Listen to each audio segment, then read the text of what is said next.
Salut, bienvenue dans cette nouvelle vidéo. C'est Babylone. Comment devenir hôtesse de l'air. Et qu'est-ce que le métier d'hôtesse de l'air et Aeroschool, qu'est-ce que j'en pense? Tout d'abord, qu'est-ce que le personnel navigant commercial sera dit? Parce qu'il y a hôtesse de l'air et il y a les stewards pour les hommes. Et il y a de plus en plus d'hommes qui veulent faire ce métier, donc c'est assez intéressant de s'adresser à tout le monde. Donc le PNC, qu'est-ce que le PNC? Le PNC, c'est la figure que vous voyez dans l'avion. C'est pour qu'un avion décolle et qu'il aille d'un point A à un point B en toute sécurité. Il y a une centaine de milliers de métiers qui coopèrent depuis des années pour que tout se passe bien, pour que le monde de l'aviation fonctionne correctement. Mais l'hôtesse de l'air, enfin le PNC, désolée, je vais dire ce mot hôtesse de l'air, désolée. C'est la figure, c'est la partie émergée de l'iceberg, c'est celui que vous voyez quand vous rentrez dans l'avion pendant tout le vol, qui vous fait toutes les démonstrations et que vous y utile quoi. Ce que vous voyez, c'est qu'il vous accueille à l'entrée, à l'embarquement, il vous aide à vous placer, il vous aide à placer vos bagages cabine, il vous répond à vos questions, il fait les démonstrations de sécurité et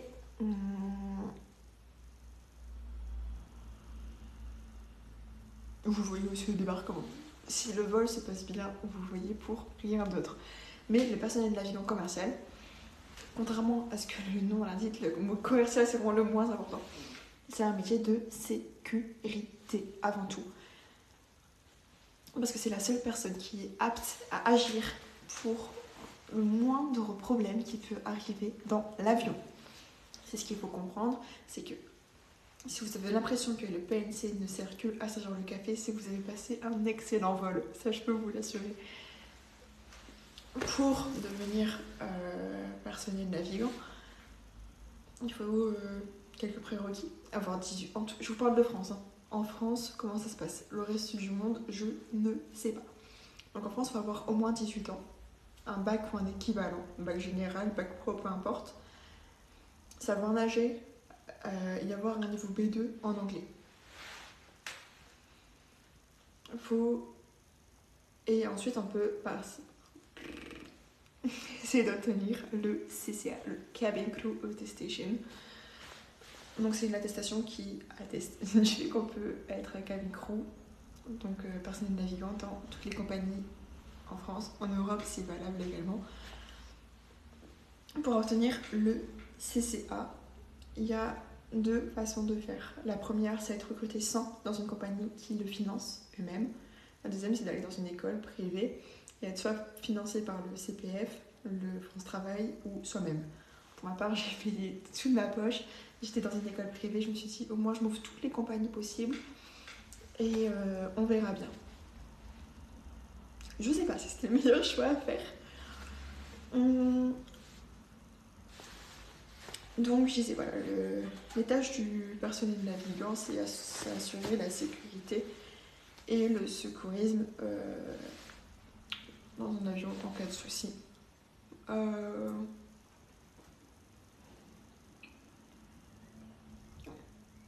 dire d'autre? Faut que je revienne. Et ce qui est important de savoir, c'est qu'on voit beaucoup des belles images sur les réseaux sociaux. Et c'est pour ça que je fais cette vidéo, c'est qu'il y a plus de points négatifs que de points positifs sur le métier. Enfin, c'est pas forcément vrai. Ça dépend de qui vous êtes comme personne, si vous n'avez pas de soucis à être seul avec vous-même, si vous savez vous adapter très facilement, si vous apprenez rapidement. Et si vous n'aimez pas la routine, c'est parfait. Par contre, si vous savez pas tout ça, ça va être galère. Faut pas faire ce métier. En fait, c'est surtout ne pas faire ce métier pour les belles destinations, ni pour des beaux salaires. Parce qu'en soi, le salaire, il est... Je sais pas. En tout cas, on m'a pas vendu du rêve sur les salaires. Je sais que c'est un métier qui gagne bien. Mais c'est aussi la grande précarité de ce métier, c'est l'emploi. C'est galère de trouver une compagnie. Alors oui, elle recrute, mais elle recrute par saison. Et quand elle cherche, elle trouve. Parce que depuis 2 ans, il y a il y a un engouement autour de ce métier, donc il y a un monde monstre qui est pour ce métier, pour des bonnes ou pour des mauvaises raisons, qui font que c'est encore plus dur en fait de trouver rien qu'un entretien. Pour vous dire, ça fait 2 ans que j'ai obtenu le CCA, que j'ai commencé, ça fait 1 an que j'ai obtenu. Et le plus dur, c'est même pas trouver un entretien, c'est réussir aussi le CCA. C'est là où moi j'ai pêché. J'ai réussi mon CCA, j'ai réussi tout ce qu'il fallait pour postuler à des compagnies. J'ai obtenu un entretien et j'ai pas réussi le CCA. J'ai tout réussi sauf le test final. Du coup, retour à la case départ. Et c'est ce qui, moi, je dirais qui est dangereux. C'est si aujourd'hui tu as 18 ans, que tu viens de passer le bac et que tu veux faire hôtesse de l'air ou steward. Honnêtement, t'as pas besoin de faire d'études pour faire ce métier, mais moi je dirais que si t'as envie d'avoir une sécurité de l'emploi, fais des études. Parce que après tu te retrouves à faire tous les métiers que tu te dis, enfin moi en tout cas quand je faisais des jobs d'été ou des jobs étudiants, je me disais c'était un argument pour me dire il faut que je fasse des études parce que j'ai pas envie de faire ce travail-là toute ma vie. Il n'y a pas de saut métier, mais moi très personnellement je me dis je passe plus de la moitié de ma vie au travail. Enfin, c'est 8 heures par jour quand t'as un temps plein. Je vais pas me permettre de faire un truc que je déteste, donc mais voilà, j'ai fait des ER sans trop ça, sans vraiment être au courant de à quel point c'était si dur d'être recruté. Donc voilà, si t'as besoin d'une sécurité de l'emploi, ne fais pas ce travail. Voilà, fais autre chose. Fais agent d'escale, t'auras plus facilement un CDI, j'imagine, je suis même pas sûre. Donc voilà, c'est CDD sur CDD sur CDD, et t'es même pas sûr d'avoir un CDD après ton premier. Donc voilà. Donc maintenant que ça c'est fait, faut que j'arrête de bouger mes jambes parce que déjà j'ai pas de micro, ça résonne dans ma maison, donc c'est pas forcément super agréable pour vous.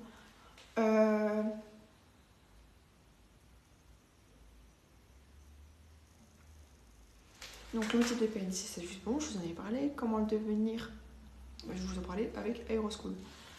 Donc Aeroschool, à l'époque où moi je l'ai fait, c'était connu comme étant la plus grande, enfin la première école en France pour obtenir le CCA.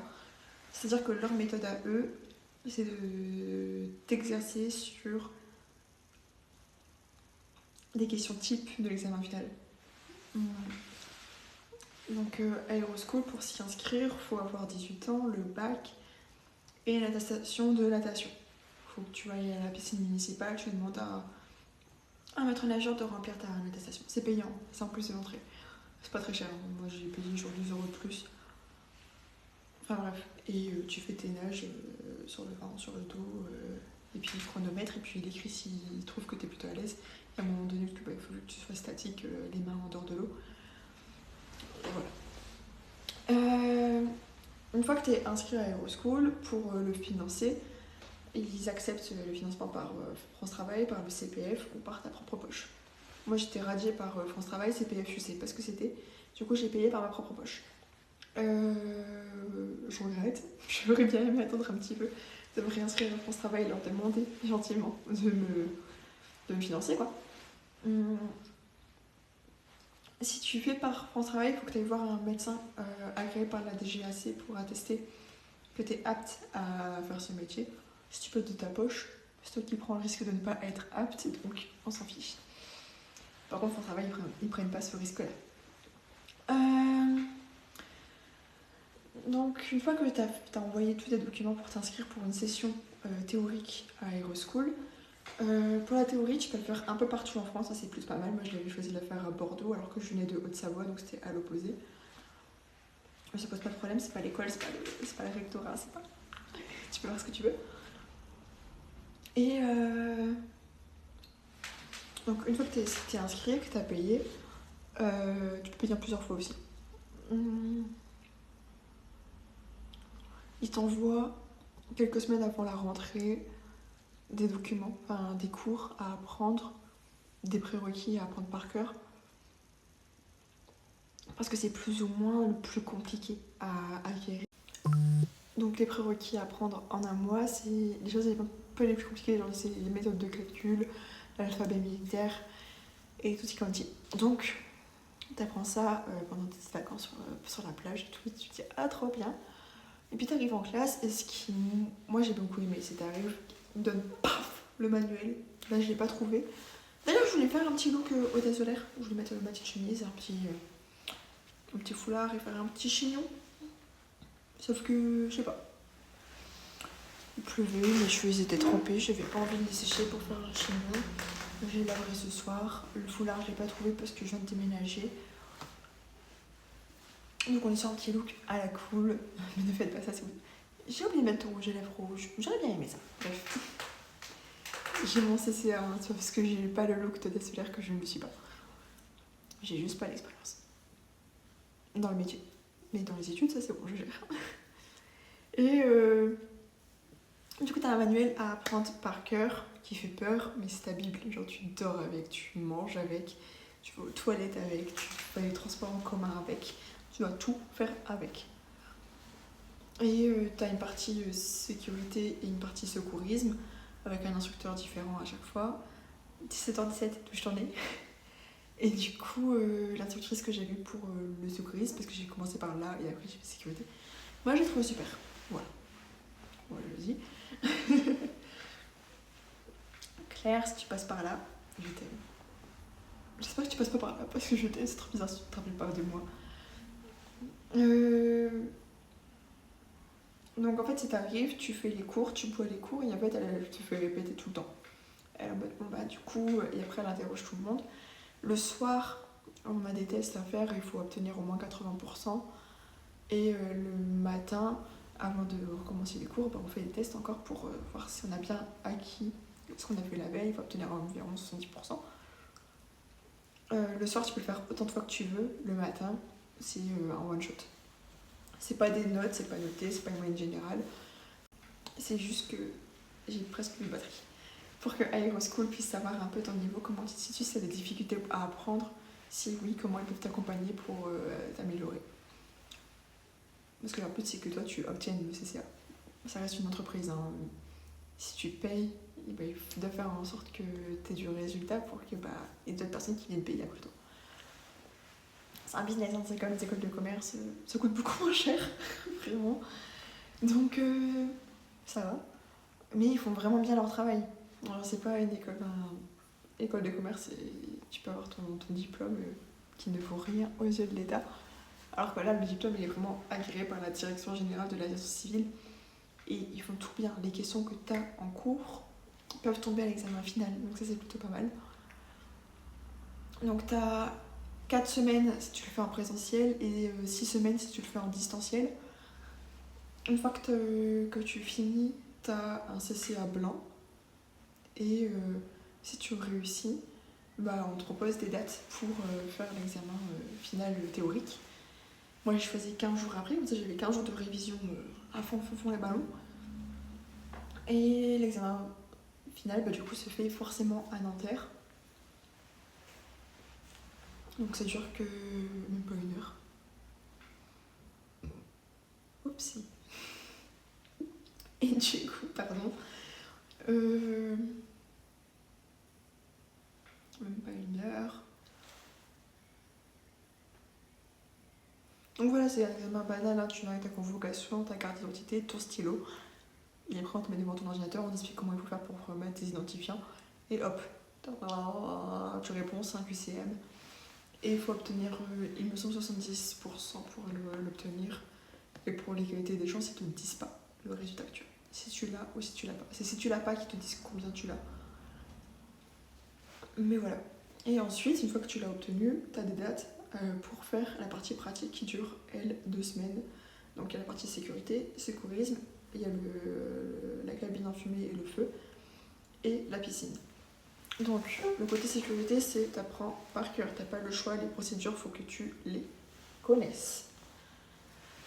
Et par cœur, genre il n'y a pas de tu changes un mot, tu changes une virgule, c'est comme ça et pas autrement.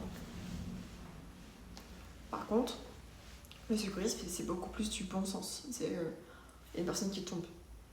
Faut que tu puisses deviner que c'est sûrement un malaise, un évanouissement, un arrêt cardiaque. Il faut que tu connaisses les procédures à suivre pour analyser, diagnostiquer ce qu'il faut faire. Il faut que tu connaisses les produits. Et une fois que tu as fait ton diagnostic, il faut que tu puisses agir en conséquence. Donc voilà, c'est beaucoup du bon sens, le secourisme. Mais à partir de par cœur. Il faut que tu connaisses tout par cœur pour pouvoir faire preuve de bon sens. Ensuite, il y a la cabine en fumée. Moi, c'était l'épreuve qui me faisait le plus peur avant de découvrir la piscine. Mais avant, la cabine en fumée, c'est hop, tu mets ta cagoule, tu rentres dans la pièce noire où il y a de la fumée, tu vois rien, tu mets ta cagoule, tu longes le mur, tu prends l'interphone, tu fais un call, tu dis ce que l'instructeur t'a demandé de dire, hop, tu raccroches, et ensuite comme t'es chronométré, à partir du moment où tu tu ouvres la porte, bah t'as un temps. Si tu respectes pas le temps, t'es éliminé. Donc un petit peu de pression. Si t'as des cheveux qui dépassent de ta cagoule, t'es éliminé. Donc t'as intérêt à faire attention à faire un plaquage au carré. Voilà. Et du coup, et après tu découpilles ton extincteur, t'éteins un feu bas, un feu haut, et puis voilà. Si tu passes, tu peux continuer. Et ensuite, tu fais l'épreuve de la piscine. L'épreuve de la piscine, en tout cas, c'est avec Aeroschool, parce que tous les CCA ne se valent pas. Je parle vraiment de avec Aeroschool. C'est tu plonges dans la piscine, tu jettes ton gilet de sauvetage, hop, tu le mets, tu le gonfles, et dès que tu as les mains en dehors de l'eau, le chronomètre s'arrête. C'est chronométré, c'est important.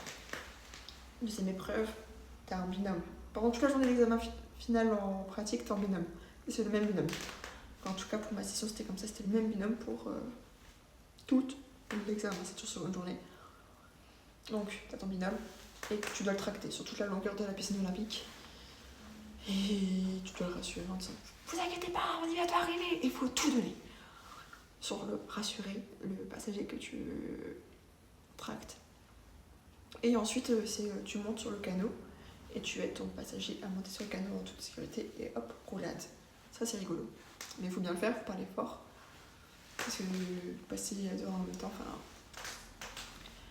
Donc voilà. Et du coup, voilà, j'ai commencé mon CCA. Du coup, la théorie, je l'ai fait en septembre. J'ai fait mon examen 15 jours plus tard. Et j'ai obtenu des dates pour la pratique seulement pour fin janvier, début février. Donc c'est pour vous donner un petit peu un ordre d'idée de combien de temps ça prend. Et une fois que tu as ton CCA, tu peux postuler à des compagnies quand elles recrutent. Tu peux aussi postuler en spontané. Jusqu'à présent, cette méthode n'a pas fonctionné. En tout cas, pour ma part. Mais tu peux tenter. Mais ouais, attendre que ça recrute par saison. Et ça va vite. Ça va vite, faut être à l'affût. Moi, je sais que j'essaie d'être à l'affût sur Instagram, parce que je sais pas trop où aller ailleurs. Mais si t'es PNC, tu sais des endroits où je peux aller voir autre que Instagram, dis-moi en barre de commentaires. Parce que j'essaie de voir d'aller sur LinkedIn, mais je trouve pas. Donc voilà. Du coup, Aeroschool, je vais faire une petite conclusion quand même pour savoir. Maintenant, je me suis dit comment ça se passait. Je vais vous donner un petit peu mon avis. Je trouve que c'est vraiment une excellente école. On est vraiment bien accompagné. En fait, vous sachez que c'est une rêve. Hein. Tous les instructeurs que nous avons sont soit d'ex-PNC, soit des PNC actuels qui font ça pendant leur temps libre, quand ils n'ont pas de vol par exemple. Et pour ma part, je trouve ça plutôt excellent. Je trouve ça assez pertinent. Je trouve que c'est assez facile quand on est dans son élément de se faire des amis parmi le groupe. Et en fait, le but, c'est vraiment de réussir à s'intégrer. Et ça donne un petit peu une idée de si on arrivera facilement à s'intégrer lorsqu'on effectuera ce métier. Donc, je peux que recommander à ceux qui veulent faire ce travail de se lancer. Et je vous ai pas dit, les diplômes d'anglais qui sont acceptés dans l'aviation civile, c'est niveau B2. Il y a le LILAT, il y a le LinguaSkill et certaines compagnies acceptent encore le TOEIC ou demandent le TOEIC. Donc voilà. On approche à la fin de la vidéo. Donc j'espère qu'elle t'a plu, que j'ai pu répondre un petit peu à tes questions. Il y a le compte que je vais mettre en barre d'infos exactement également, qui je trouve, je viens de passer la barre des 10%, qui explique plutôt bien, je trouve, du coup, l'information également avec ses propres mots à elle. C'est elle qui m'a convaincue d'aller chez Euroschool à l'époque. J'ai pas regardé depuis 2 ans, donc j'ai pas pu la plagier. Donc voilà, j'espère que ça t'a plu, j'espère que ça t'a motivé à faire ce métier, ou peut-être que ça t'a aidé à comprendre que c'était pas forcément fait pour toi. Voilà, si t'as envie de faire ce travail, que c'est ton rêve depuis enfant, fonce. Genre, c'est tout ce que je peux conseiller à un étudiant ou une personne qui souhaite se reconvertir. C'est d'y aller. Je trouve que c'est un métier merveilleux pour l'expérience humaine avant tout. Donc voilà, j'espère que cette vidéo vous a plu. Si ça t'a plu, lâche un like. Si t'as un truc à dire, des questions à poser, tu poses un commentaire. Si t'as des idées pour la prochaine vidéo, tu lâches un commentaire. Et si t'as envie de continuer à me suivre, bah, tu t'abonnes et t'actives les notifications. Parce qu'en ce moment, je fais une sorte de vlog de juin, un petit marathon de une vidéo par jour. C'est pas forcément des vlogs parce que je suis très nulle à ça. Ça va être des vidéos comme ça, sur différents thèmes. Donc je t'invite à activer la cloche si ça te plaît. Si tu as envie de découvrir un petit peu une nouvelle créatrice qui essaie d'émerger. Bientôt je vais essayer de créer un compte TikTok, mais pour ça il faut que je supprime faut que je bloque des gens que je connais de la vraie vie parce que j'ai pas trop envie.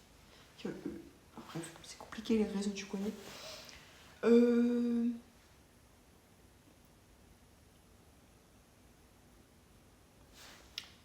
Ciao ciao, bisous bisous. C'était Babylone et j'espère que vous avez passé un agréable moment. Et je vous dis à demain.